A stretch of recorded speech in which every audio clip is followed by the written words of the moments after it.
How are you today? It's Dawn from Dawn, Ohio Sunny Gardener.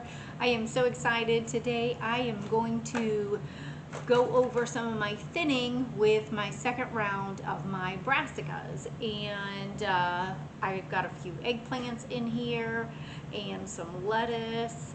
And first let's talk though about thinning and really the reason why you do thin.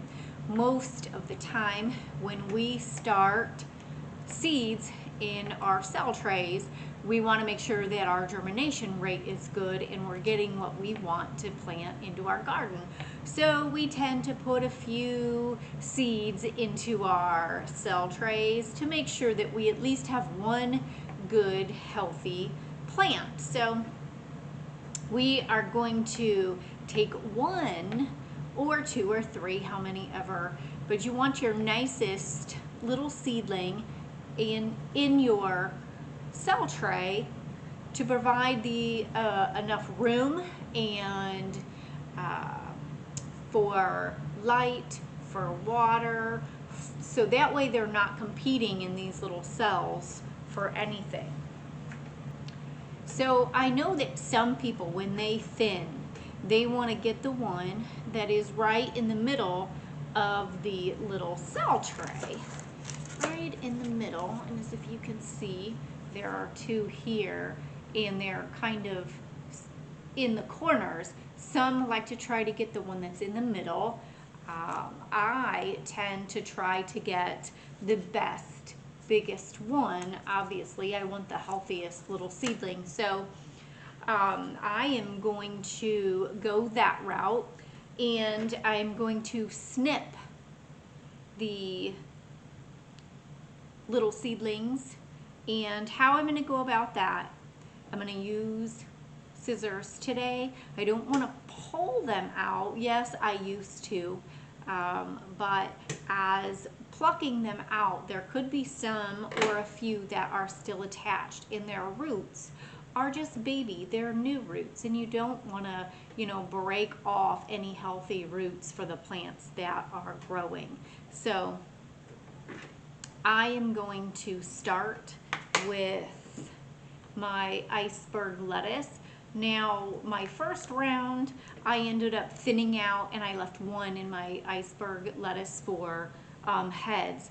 This one, I'm actually going to let this one go because I want to use this as leaf lettuce. So you don't always have to thin out if that's what you're looking for. This batch of iceberg, I'm just looking for leaf lettuce, so I'm not going to thin those. But my white Vienna kohlrabi, they are looking really good.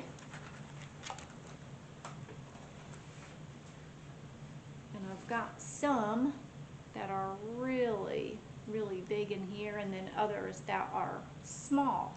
So what I'm going to do is I'm going to cut that one out, and then there's a smaller one over here, and I'm going to cut that one out. Then I've got my Brussels sprouts. Can't wait for these. These are super yummy. So my Brussels sprouts, the same thing. Obviously you have different germination rates. Some of your seeds don't germinate the same time that some of the other ones do. And I've got a really, really, really teeny one in here. And then I've got some really big ones in there. So obviously I'm going to cut those tiny ones out.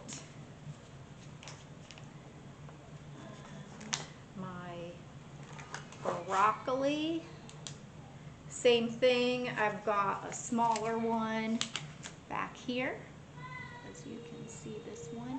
And then I've got a taller one here. So obviously I'm going to get rid of this one. I have not started to fertilize these yet or feed them because last year I started my seeds from just seed starting mix, and it didn't have any fertilizer. So as soon as they start to come up and grow their true leaves, normally you need to start feeding them or fertilizing them. But these have been doing wonderful because I used seed starting mix with fertilizer this year, and I think that I will continue to do that because they are doing super good.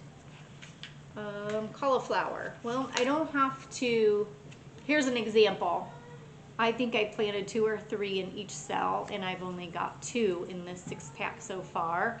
I could get more. They just might be a little bit behind and haven't. I've got some onions behind us on my grow shelves that I am just, they're like this tall, and I'm starting to see little ones sprout up. So they could just be behind, so I won't have to do anything with my cauliflower right now.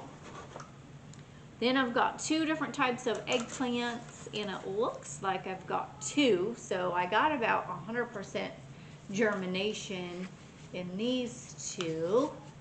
So I've got, maybe one of those don't have one, but I did get a good rate there, and then there as well as those.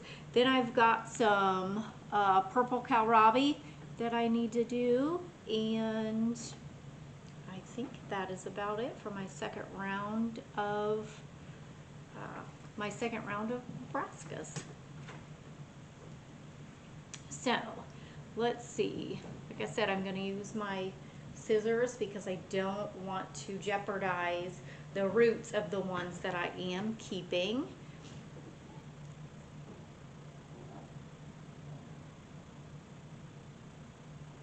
So this one is smaller, so I'm going to just snip him right off. And then I've got 4 in this one, so obviously I'm going to keep the biggest one and then get those others. And guys, to be honest, if you have a lot, or you're selling, or you have a lot that have sprouted, don't think that you cannot keep these, because you can feed these to your chickens, or you can put these in your salads, because these are definitely edible. And there is quite a bit here. There's that one, and then this one actually is taller, but this other one looks bigger, so I'm gonna cut that one right there and cut him off. There. This one kind of looks a little leggy, but he's got a little while, so I ended up just keeping him.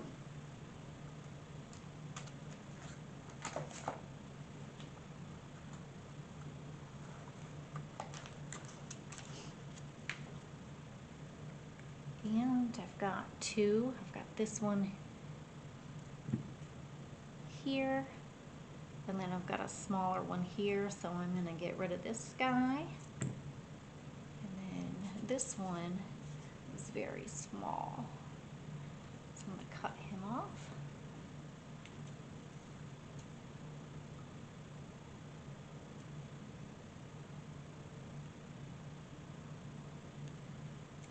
Here. Oh, and one here.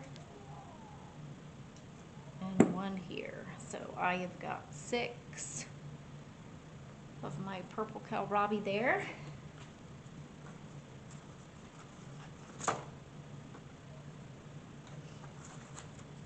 And let's see, what do we have? We have eggplants here. Got 2 in there. Let's snip that little guy. Snip that one. Snip and snip. Got it. So guys, that was me thinning out my second round of cooler crops. These should be going out, I would say, the beginning of April. And next I'm going to be working on chitting my potatoes to get those ready to get those into the garden. Bye guys. Have a good day. Happy gardening.